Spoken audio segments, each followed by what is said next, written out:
welcome to the first of the Think for Europe series of television programs. Today's focus is on the reform of public administration.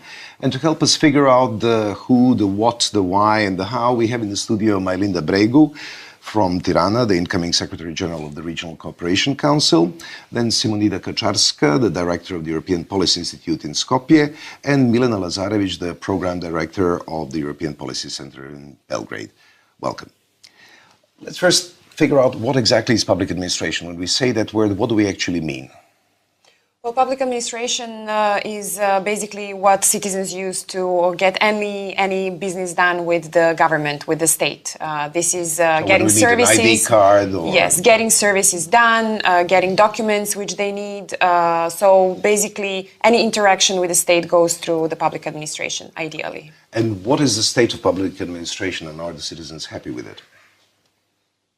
Well, our research that we've done as part of the Weber project shows that the citizens are to a varying degree satisfied with the public administration. While we see reforms going on all over the region, there's still a lot of scope to actually move things forward. And what we've seen in our survey is that citizens do recognize the varying degrees across countries of the efforts that are being made. Because what we've seen, for example, in Albania and Kosovo, partly is a recognition of the efforts towards digitalization, easing of access of the public administration services, what was the case also in Serbia, yes. If Milena might have something to add on that. But on the other hand, there's a growing recognition of the need to make services and the public administration more accessible in all over the region with a lot of variations. Let's clarify the program, the project that you were working on, Milena. Well, the Weber project is a project which is managed and conducted by the network of think tanks from across the Western Balkans. So we cover all the 6 countries of the Western Balkans. And with the support of the European Union and the Kingdom of the Netherlands, we have been monitoring and engaging, so firstly monitoring public administration reform from the civil society perspective, but also engaging with civil society organizations to build their capacities and their, let's say, skill set and tools to be able to participate in public administration reforms across the region. And the very rationale of the project is to build these local actors and local pressure, which can continue to support these reforms once, hopefully, the countries join the European Union. Reforms and changes are better if they go bottom up than the other way around. Yes. And you obviously selected the regional approach, which is something, Majlinda, that obviously appeals to you as the next Secretary General of the Regional Cooperation Council, whose job it is to sort of work on a regional scale. Why is the regional scale important? Well, I think it's not only important because lately, during at least the last 2 decades, you are hearing more on the regional cooperation, especially after the devastating war in this region. But it is important because it is time now to build up the regional cooperation between countries in all the areas. Otherwise, we can't move ahead only by pleading and waiting from the European side, international and donors, if we are not going to speed up the cooperation among ourselves. And I think that this becomes of high importance in terms of trade as well, in terms of higher education and the level of speeding up the digitalization and the connectivity of people in the area, which I think was not really such a problem or such an issue some years ago. So the region was much more focused on building up peace, kind of reconciliation, which should still go. It's a long way. And now we are more thinking, or at least we should pay much more attention to how to improve the relations among us. So, and I'll cut on that. Somebody who has to fly from Tirana to Sarajevo, or from Belgrade to Sarajevo, it should go through Vienna, which I don't think it's really a good sign of regional cooperation. Or a businessman or connectivity, or a businessman who should move and pay some tariffs and border control documents from Kosovo should pay higher prices than that from, in exports I'm speaking, than that of Albania. So we need to find ways for that regional cooperation to really work. Yeah. Now, this is regional cooperation within the domain of the civil society, and you two come from civil society organizations. Why is the civil society engaged in the public administration reform, which is the business of the state, after all? Well, civil society has to be engaged in public administration reform because going back to what you mentioned before, it is the natural force which would provide bottom-up pressure for the public administration reform and for the services that we are ultimately getting from the state. Because civil society, and this has become a very vague and ephemeral term at times, is supposed to accumulate, to aggregate the demands of the citizens. And be a kind of a watchdog as well? And be a kind of a watchdog as well, to provide inputs from the grassroots level as to what are the needs actually from the citizens, but also from businesses, from employers associations, from syndicates, going a bit broader than the typical NGO speak that we tend to use. So from that perspective, civil society is can be seen as the biggest user of public administration. So in this sense, there's a lot of functions that it performs. On the one hand, it is a user of the public administration. It has the watchdog function, but it's also there to remedy, to provide suggestions for remedies and recommendations as to how can we improve the services that the state provides in many levels and the support that the state provides as well, because it's not just services. I can just add there, I think that there is a very, let's say, very thin line and let's say balance which the civil society needs to create in its relationship with the government, with the state. On the one hand, yes, we need to be the controlling, to exert this controlling function. But on the other hand, the governments also, especially in our countries where there is a very low capacity, where the governments are still, let's say, facing problems with analytical capacity to analyze, to prepare legislation, to prepare policies, CSOs can be partners and they can provide help to the state. So it's a kind of a balancing approach for the civil society. To what degree do you feel that you're accepted as civil society by the governments in the region as equal partners, yes or no? I would say medium. To a varying degree. It goes across, it's very different across regions, across countries.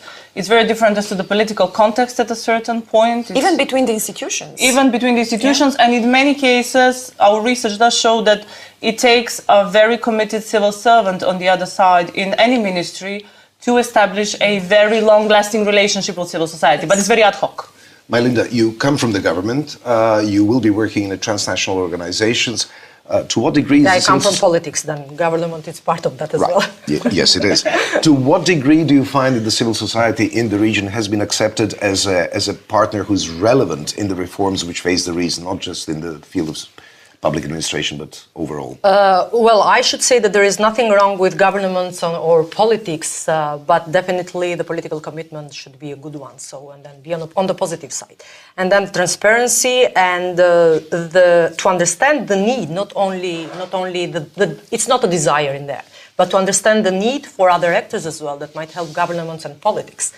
That is really of high relevance and of high importance. So I do think that, and I'm pretty much, so I agree with what Milena said and Simonida, that then it depends not only on the institutions, but on the single persons as well. It's a kind of leadership style as well. So if you'd like to be transparent, if you'd like to be democratic, if you'd like to let's say, to increase the citizens' trust in the government as well and institutions, you should use other actors. Will you be as the next civil society is one of those. Will you, as the next Secretary General of the Regional Cooperation Council, consider the civil society as an important partner in what needs to be done in the region? This question was posed to me even 2 months ahead, and I tend to believe that civil society will be very much positively aggressive in asking for its role to be enhanced in the regional cooperation. So I'm thinking, and I think that this is something really doable, to enhance the collaboration with the civil society and institutionalize the role of the civil society within the Regional Cooperation Council and not alone.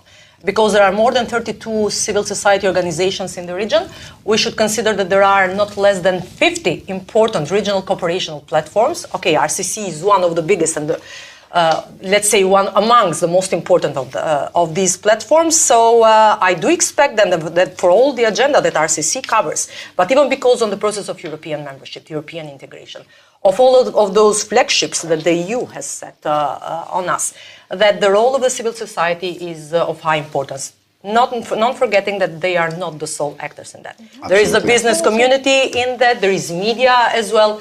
So I hope that that will be an enhanced collaboration.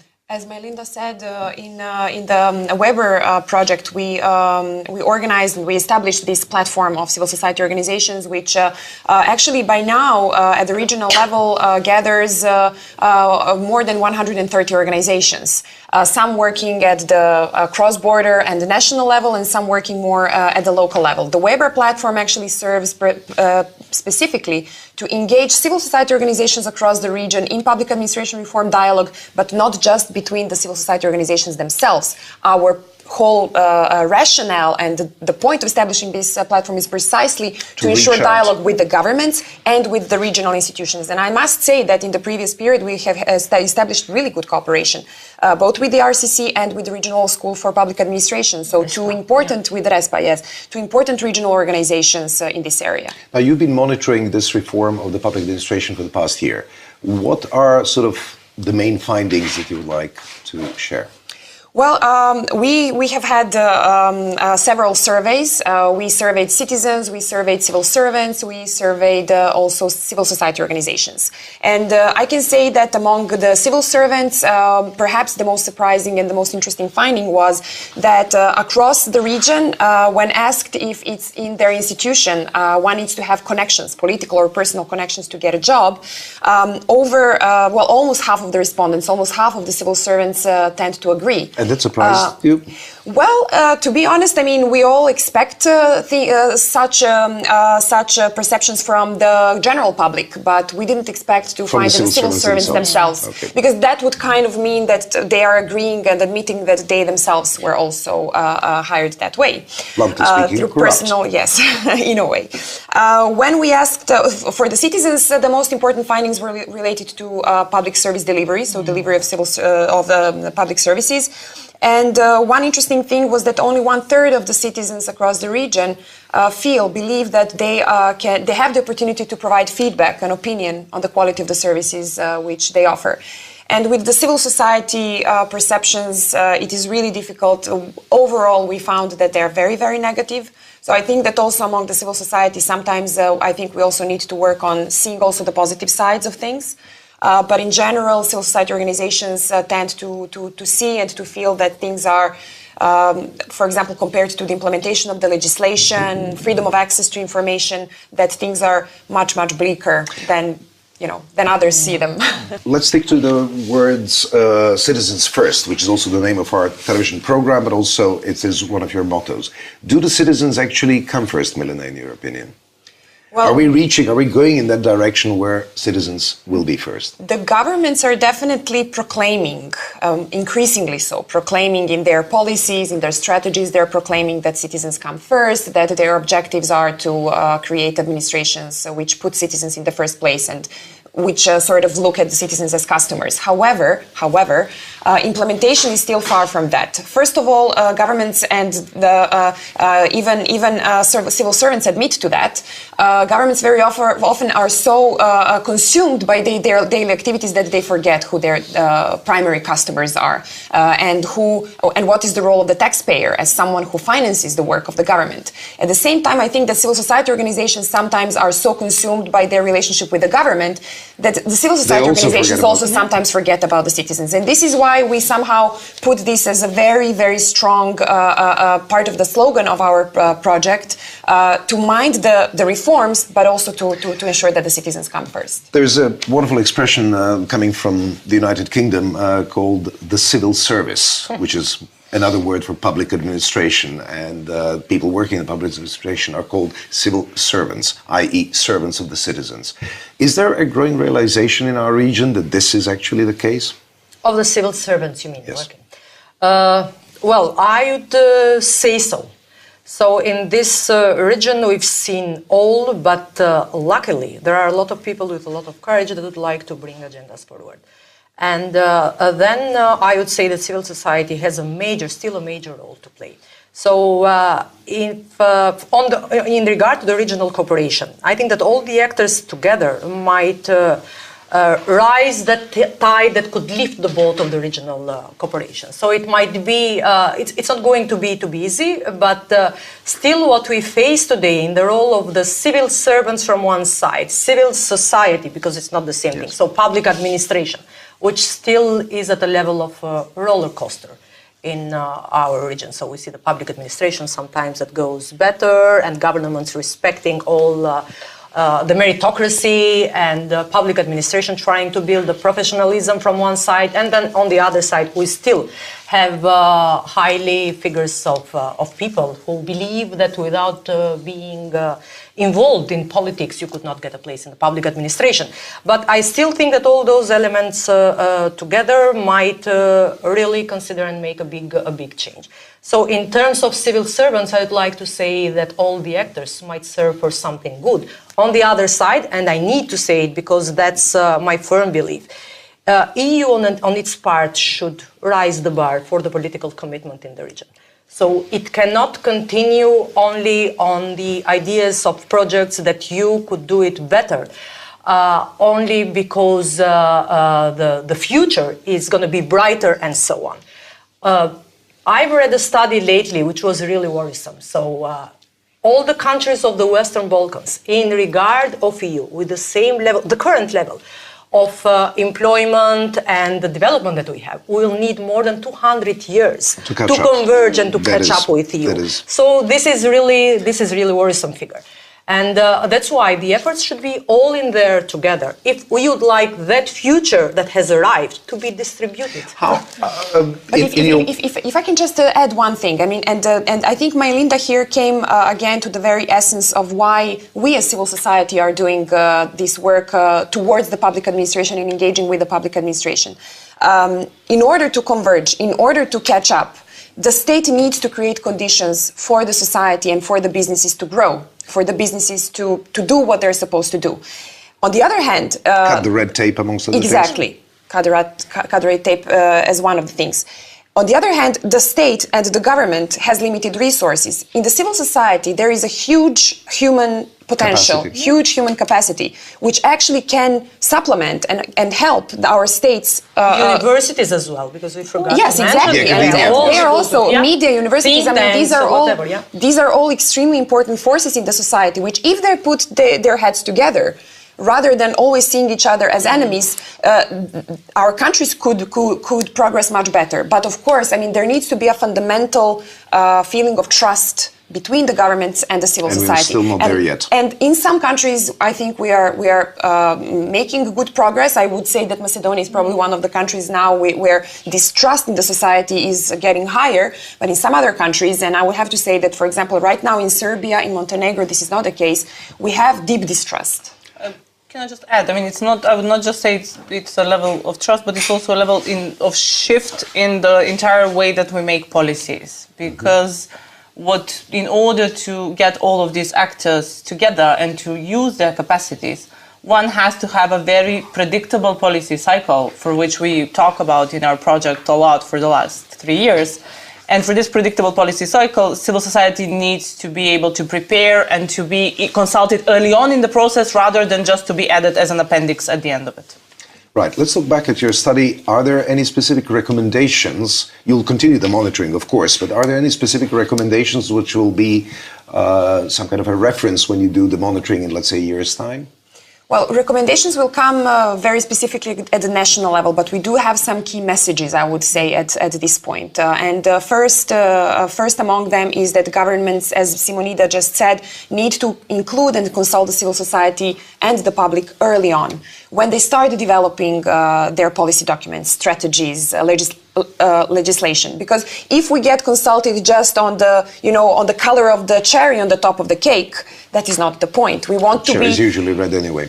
Yes, or whether it's going to be a cherry or something else. But in any case, I mean, if we get consulted when the cherry is supposed to be put on the top of the cake, we cannot say, but listen, guys, I mean, we don't want... That's not genuine participation then. That's not genuine participation, and we cannot really influence the contents of the policy. So this engagement needs to come early on in the policy processes. And this is the way that civil society can actually really contribute, because civil society doesn't have have great legal experts who are going to say whether this provision of the law should be stated this or that way. They have people who know the situation on the ground, who have data, and who can actually contribute to the design of the policy, rather than just, this very, very fine legal language. But it hasn't been a traditional norm, especially in our countries, to be so open and transparent.